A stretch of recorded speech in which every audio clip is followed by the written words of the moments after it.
Ladies and gentlemen, welcome once again to this edition of the Duval Dive. I am honored to join you as Kyle Nash, the student of the game here of Jaguars on SI. And I am privileged once again to talk some Jaguars football, off-season as it may be, air quotes, off-season as it may be, with my personal champion. See, listen, through the magic of technology, normally we would do things. I'm in Greece right now. You could call it a vacation if you want, but I know a man who always makes it feel like a vacation talking football, and he's dressed up rather sharp, like he just came from the discotheque. Travis D. Holmes, Big Tech. What's going on, my man?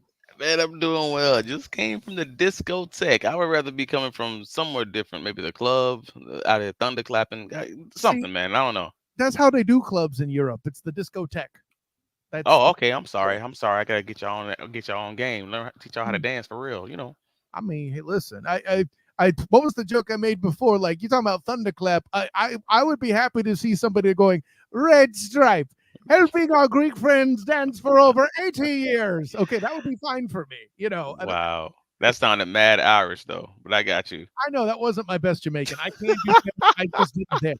Like, it was, you've heard me do a better Cisco impression, and yet on the show, it was not perfect. I get it. My wife would not be happy with you. You know she is half Jamaican.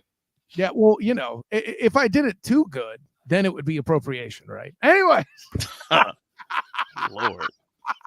it's causing trouble already. Here we Yep. go. So speaking of causing trouble, I'm happy to throw shouts at the Discord group, the Jaguars Discord group, that Travis collected some questions from the mailbag, for the mailbag, I should say. Y'all came up big. We didn't use everything because we only have 30 minutes, but you guys came in with a lot of great questions. Some of the questions were similar. Some of the questions are ones that we're putting in our back pocket for future use, but all your contributions are greatly appreciated, and I just want to say thank you up front. Now that I've been magnanimous and grateful for the support of the Duval Doubt in this mailbag episode, I'm also going to be selfish now and attack a particular topic I'm curious about. If only I had somebody with a great understanding of the defensive back positions. Oh, hey, good to see you there, champion. First of all, Let's let's go. our first question from Big Red 6. I have questions about either Savage or Johnson being a full-time safety. Travis, feel free to address those, but let me start with this. What's kind of the difference in their skill set, if there is one? Well, the difference in their skill set, if anything, from what we've been able to see at least, is Savage has had a a number of years with good snaps showing that he's a solid man coverage safety. Like we've seen that, even though he didn't do it like a significant percentage of his snaps in Green Bay because they kind of used him in an incorrect way, especially last season. But but in these situations when they did it, he was actually really solid at playing it. Whereas with Antonio Johnson, I mean, in Doug Peterson's opening press conference after they originally drafted him, he said he's a box safety. He's not generally the guy who you're going to put in a man coverage situation. That was his words. So if I'm to believe what they saw in their tape analysis before even drafting the player, it still holds true in the NFL. And this was a zone team last season under Caldwell, then you have to believe that maybe Antonio Johnson is not that man coverage type of safety, whereas Savage might be. Where that's good is maybe he doesn't have to be all the time. Like maybe he just has to be good enough. And Savage has shown he can do it. So that probably gives the edge to the veteran who he is. If you're talking about both of them being a full-time safety. But to the question, uh, I'm not 100% sure either of them is actually going to be a quote unquote full-time safety. Oh, Uh, and that makes this a curious question because I'm not 100% sure if it's asking the right question, which is what role will they be playing? We've had a lot of these conversations. We've had a lot of the film review as far as looking at what the Atlanta Falcons ran under Ryan Nielsen, and I mean whether it's a 3-3, whether it's a 4-2-5, whatever the defense might end up being as far as their base. A lot of the times on the early downs, they have a big safety. And so instead of a third linebacker, they might have a big safety kind of just play that slot nickel role or play that will linebacker role, if that makes any kind of sense. In my opinion, that would be Savage. Someone who can play man against these slot receivers or these tight ends, etc., who can also fill in the run game, and you don't take away anything as far as the passing game is concerned. Like someone who can kind of play right in between both of those. And then you get into the those passing downs later. Maybe he'll be back at safety. Maybe he'll be somewhere else. I don't. That's all to be played out in the early times of camp.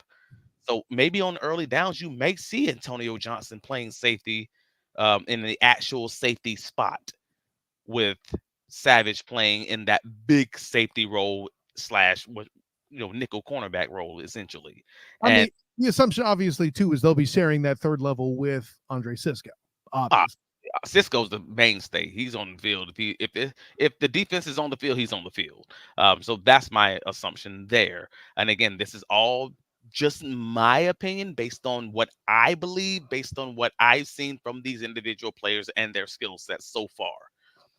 Yeah. So as rookie camp starting, and as we get into mini camp, all of this could change based on things you or I see and correct. injuries and all that. I could even throw another wrinkle in this just for the hell of it. My most underrated player on the roster, according to our 2 episodes ago, Ronald Darby, throws a whole other wrinkle into this humpy bumpy, right? Well, that's what makes it fun though, because we've seen all the different packages that they like to run, where you may have one of the cornerbacks play like 90% of the snaps, and then you get one of the other cornerbacks that are playing 70%, and it's like, wait, what's going on here? And then you have a third cornerback who's playing like 50% of the snaps, and you're like, wait, how does that even make sense mathematically? It's because they're using these guys in different packages, and I think Jarian said it best before he was drafted. When someone, it was in draft times, asked him, hey, are you a safety or are you a cornerback? And he's like, nobody wants basically the gist of it was all defensive coordinators simply want 4 cornerbacks out there, and that's essentially what it is. I'm a cornerback playing safety, or I'm a safety playing cornerback. I'm a cornerback at the end of the day. And what I'm looking at that to mean is maybe Jarian's gonna be outside sometimes, maybe he'll be in the slot sometimes. Maybe he might not play 100% of the snaps, but it may not matter as long as they get the right guys and the right packages on the field on the right situations, we'll be fine. It's interesting. The way I hear you describe this is almost like in basketball when they talk about positionless basketball. Like it's all, and granted, we say positionless basketball, it's all cute, but you need at least one big guy that can do some pounding. And that would be, like your harder hitting safety guy. Everybody, any basketball team wants 5 dudes that could chuck it from the cheap seats and score every time. I mean, duh. Yeah. And that's what I love about Jarian's point. Remember, it's Jarian Jones. We got to get that right, because just so you let me know, Mr. Jones, we hear you. Yes. But shouts to Jamal St. Cyr, by the way, for keeping us right on that. Bing. But listen, I see that point, and then you mentioned a coach wants everybody to cover.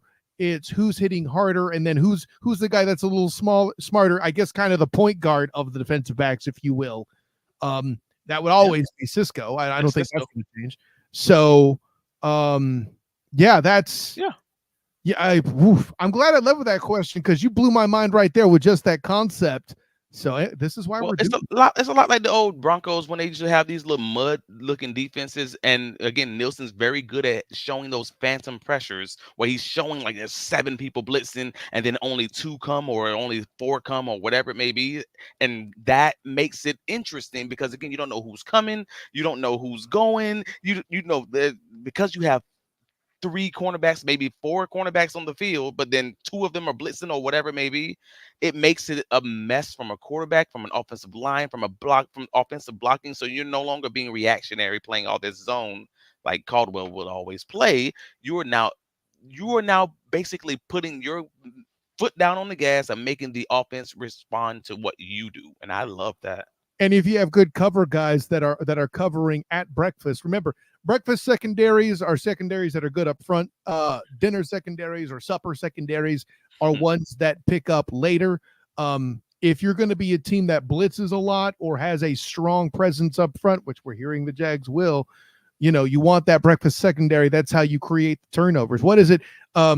Detroit's head coach, Man Campbell, kind of said it. I mean, I like sacks, obviously, but pressures are the goal because pressures are what cause interceptions and turnovers. And I think that's an adequate point to make here too.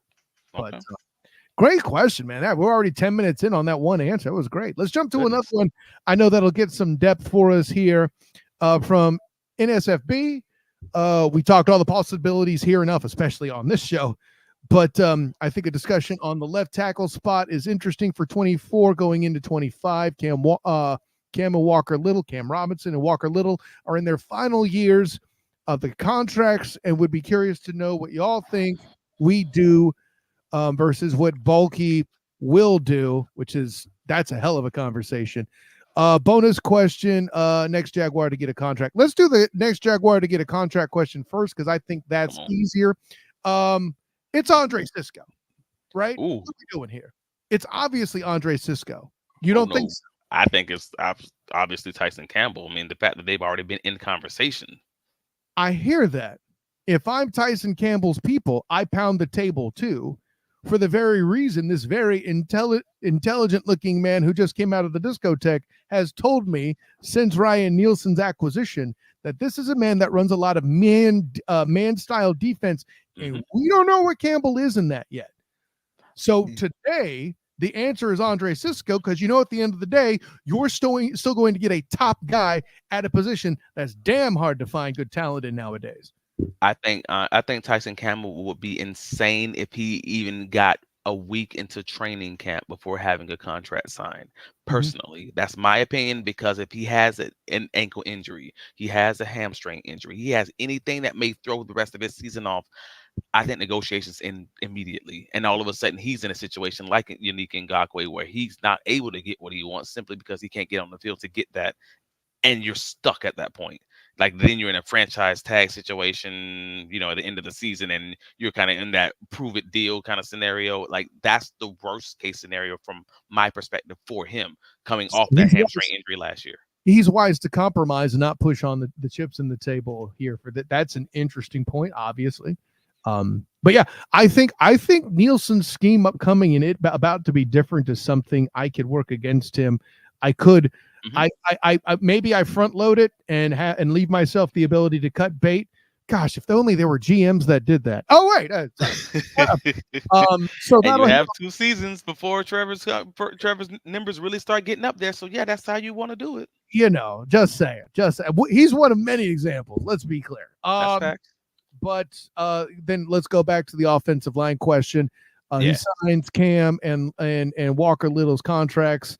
What do you think he does? I'll let you take this one, Mr. Offensive Lineman. Listen, I'm gonna start with this. I didn't think Cam Robinson should have been extended in the first place. All right. I forget the name of the tackle in the draft at the time. I feel like an idiot for it. But there was another excellent tackle on the market at the time, who I think the Jags would have been wise to draft. Do I think he would have done an Anton Harrison? No, it's a lot to ask an Anton Harrison to rack like that. By the way, you mentioned specifically left tackle. Here's one I'll give you, NSFB. I think Anton Harrison is your future left tackle in Jacksonville. How about that? Hell, if they did it in 24, I am down. Walker Little is a different conversation. And credit to T. Wiggs for slowing my roll as far as being a Walker Little cheerleader. Because for one, I think he should be a guy that sees a lot of time. I think this is a guy that should be playing guard, but then they got Ezra Cleveland in. So that's a whole other confusion. Because Cam Robinson is there, Walker Little can't start. But because Cam Robinson is injury prone at this page, and I know T. Wiggs didn't agree with me, and that's his right, but shouts to Locked On Jaguars, by the way. But at this point, certainly leading into the season, you've got to have Walker Little to assure you can fill in for Cam Robinson injury proneness. Much like a certain wise panelist argued for Luke Fortner regarding Mitch Morse last week as the most underrated Jaguar on the roster in 2024. But with all of that, now guessing what Bulky will do, clearly he's going to let Cam Robinson's contract expire and go into the draft. Correct. My question is, does he retain Walker Little at a rebate? That's an interesting conversation. But then it takes 2 to tango. Of course. So and that would mean Walker Little would have to want to be here and that makes this a little bit of a different conversation. You let him test the market is what I'm saying. I mean, Right. you forced me into wording my answer better is what I should say. Yeah, No, I I don't. fully understand. Yeah, the Jags hold all the cards. Not at all. Yeah, let him test the market. Did he do enough to show a team that he could be a better option? It's very possible. And that's where I'm stuck at because Walker Little's not in a position that he would ever be someone who is tagged as far as that's concerned. Sure.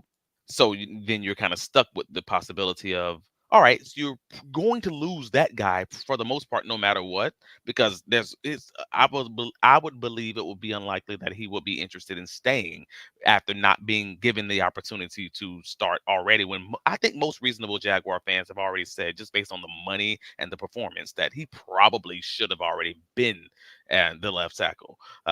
Just because, again, if you're that close in performance, even if it's just that close, and you're that significantly different in cost, kind of makes sense. And he still hasn't been giving that role. I would probably want to test that market also. I think he's probably shown enough to be given that role somewhere else with the high a low risk kind of a low risk deal, maybe a high value deal, kind of something like that. I Oh, see it. I can just see it. That's all. well, when he enters the market, people will want to snag Cam Robinson first on the strength of reputation. And some desperate team will look past his injury history. So there's that aspect. So Cam Robinson, I think we got accounted for. What makes Walker Little interesting is what if the Jags say, "Hey, Anton's going to the left side, but I will throw a good bag at you if you stay here and play the right." That Mm.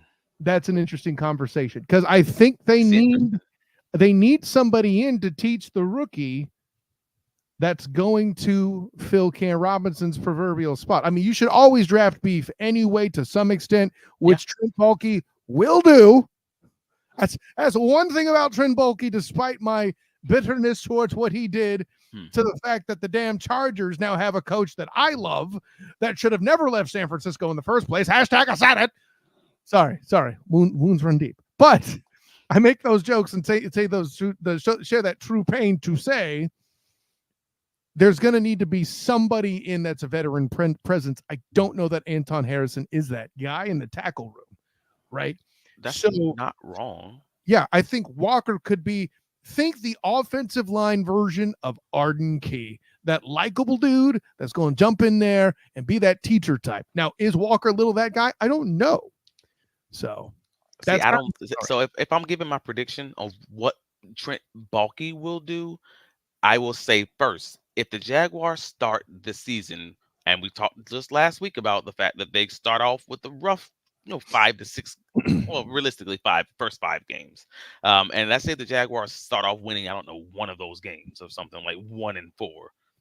I absolutely see a situation where Cam's gone, like traded by week 5, 6, 7, something along those lines, and then you just have Walker Little kind of playing, or you just switch Anton over to the other side at that point.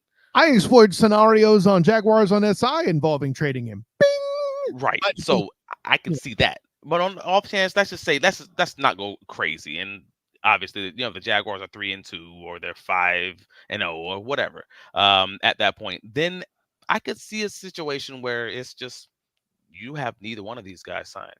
You just let them both go. And that's what you got. That's what you drafted Foster for. You drafted Foster to be your future right tackle and let Anton switch over to the left tackle spot next year, and then you draft another guy, and that helps you with the money because again, you got to pay likely Campbell, you got to pay maybe Cisco, you got Trevor already got the bag, and you got Josh Hines Allen already got the bag. Like and the money's coming. In 2 years, you got to get Etienne too. I love ETN, but I don't know, man. I don't know if it's gonna happen. The running back position, man. That's what it comes down to. It is what. No, and I hear all that. Listen, we'll have plenty of time to break that problem down as we get closer to that bridge. But suffice it to say, if the question is now, I answer what I think should happen. I think one of those tackles should be replaced by a youth, and one of them should be retained. because that's an awful lot of beef to replace, and that's awful lot of assumption that Foster is going to pan. If Foster becomes the next Anton Harrison, bah, okay. Let me be clear. Has this team shown you that they are all in on bringing all these different linemen in to strengthen the line, or have they shown you that they're going to make these incremental changes in the hopes that they're going to develop these players? Like they drafted Ben Barch and Luke Fortner, and they did nothing else as far as the O line was concerned at that point, as far outside of the first round draft pick tackle. You only get 1 to 2 bites at the apple every season for the most part. That we knew they had an issue run blocking last season, and they still just brought in who? Like They brought in they brought in the tackle. They brought in the tackle, and they just said, "All right, Ben Barch, we're good. Let's do this again." And then obviously it didn't work. And we knew we had Luke Fortner, and they didn't bring anybody else in at that point. So my overall goal or thought process there is, I don't see them just going wholesale, bringing like doing anything different. I think they actually believe that we are going to be this draft and develop team. We're going to have to develop Foster. It's going to have to hit. We're going to have to develop Hodges. It's going to have to hit, et cetera, et cetera, et cetera. Well, yeah. No, and so that's. I'll put it this way: if you're saying it's not that I dislike it, let me put it that way. But I would also add the element that this team has a history of when something mollywops them, they react. Please welcome to the whole entire reason why Christian Kirk is on this damn roster. Shaquille Griffin shut down Larry Fitzgerald, but the Cardinals still dominated on the strength of one, Christian Kirk just crushing them. And you might have been standing next to me the first time you were in the locker room with me when I asked Kirk about this. You think that might have been a factor? Maybe a little bit, Yeah, I can see that. But so if I say that, if they get mollywopped by the Fortner situation and then they do what they did and repair it, I think they'd be slow to double down on a guy that's struggling. That being said, I don't think Foster's going to struggle quite that much. Also, all I'm implying with Foster is maybe he's not a starter in year 2. Yeah, because it takes longer to develop O linemen than it has ever before. But we're spending entirely too much time on this questions, I should say. So long story short is we both think Trent's going to have those guys test the market, and Foster's going to be a factor. I think you're right. They will try to develop in, and they're going to draft another guy. Right. They're going to draft another guy. That's they're going to try to get cheaper. I mean, honestly, exactly like the Buffalo Bills are now that they're finally seeing the big parts of the contract extension for Josh Allen. So, like, this is going to be that mirror image that Jaguars want to become more vertical, and they're going to get a cheaper offensive line. It's the exact same playbook. I mean, hey, drafting good tackles is key to keeping Mega in the house when he does good this year. Just saying. Anyway. Yes, sir.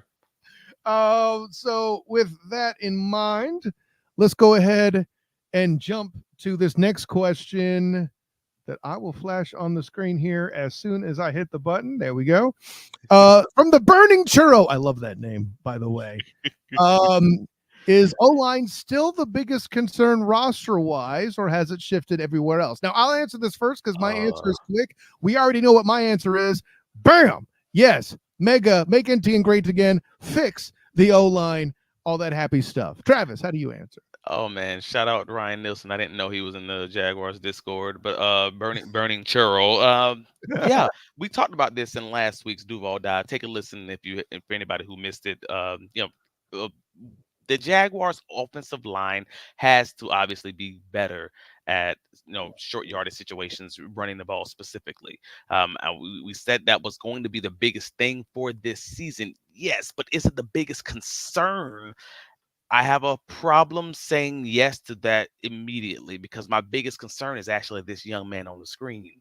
And it's just a question of Mr. Nielsen, are you able to replicate again in the first season what you did in Atlanta for the Atlanta Falcons defense for this Jacksonville Jaguars team? Are you able to have this team firing on all cylinders to open up a very rough first 5 games? Again, we'll know immediately if what this team's going to be because they open up against the Miami Dolphins. Are they going to be the Denver Broncos and get 70 points put up on them? Or are they going to be something like the Raiders and hold them to 14? Like that's a legit question super early in the season for a team that's going to stretch your communication as far as your DBs and your linebackers are concerned. So my biggest concern, especially me being the DB guy and knowing how much communication there is back on that defensive backside and on the defense, is can he do this again and do it early? That's a big question for me. I mean, listen, there's a reason why you and I question whether or not the Jags will win week 1 against that track meet with a brand new scheme.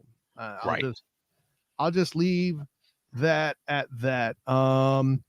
And fortunately, we have time for this last question. Oh yes. Um One more. Travis has been, I can tell you, Travis has been weighing this one heavily back and forth. And I listen, have. enough time for you to bite into the apple appropriately. Just so to it, your favorite matchup this season, either team or position group, like he's saying, like W or corner there.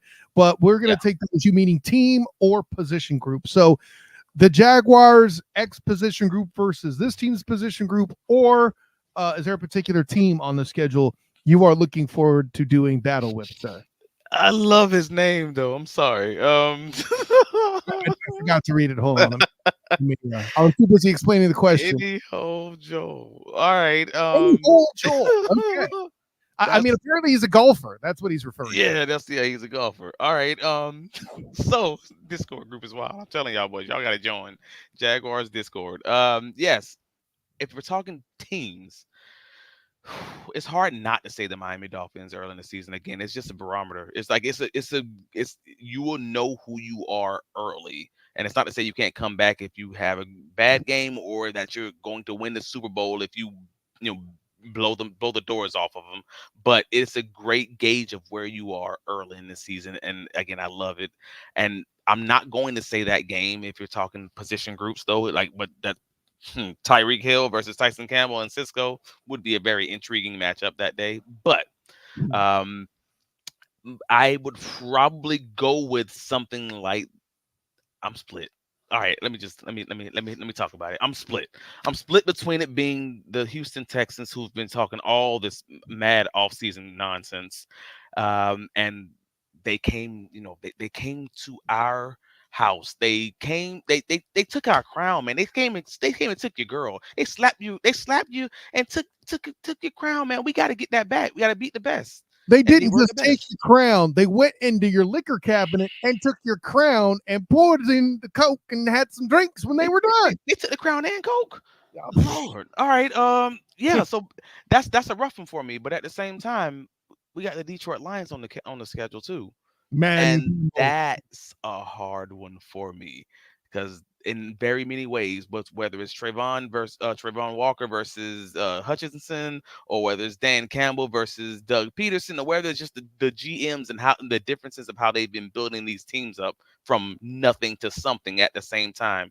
These teams are mirror images, and the Jaguars have kind of gotten mollywopped, 2 times in a row. The last 2 times we faced that team.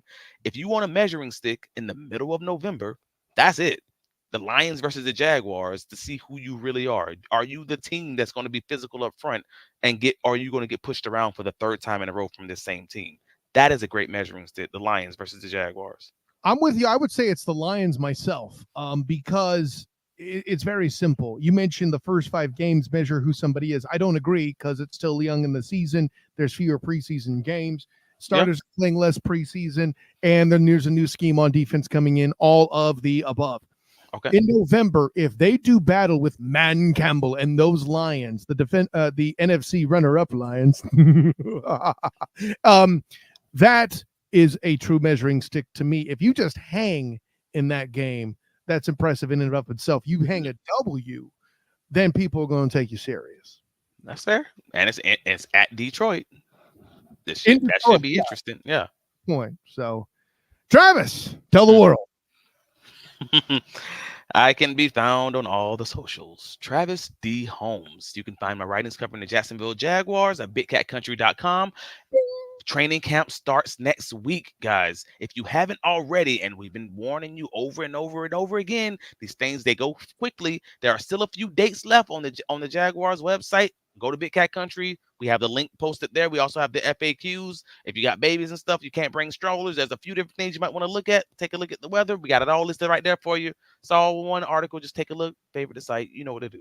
Where can you be found, sir?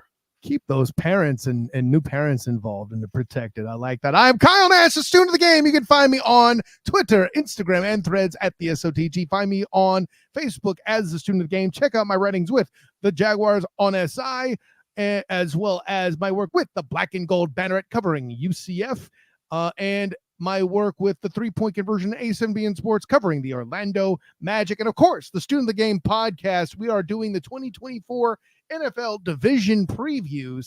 Many shouts and thanks to the Huddle Up podcast for handling the NFC East while I am in Greece. That is awesome that they did that for me. An honor, joy, and privilege for my personal champion of Big Cat Country, Travis C. Holmes. Until next time, everyone, class dismissed.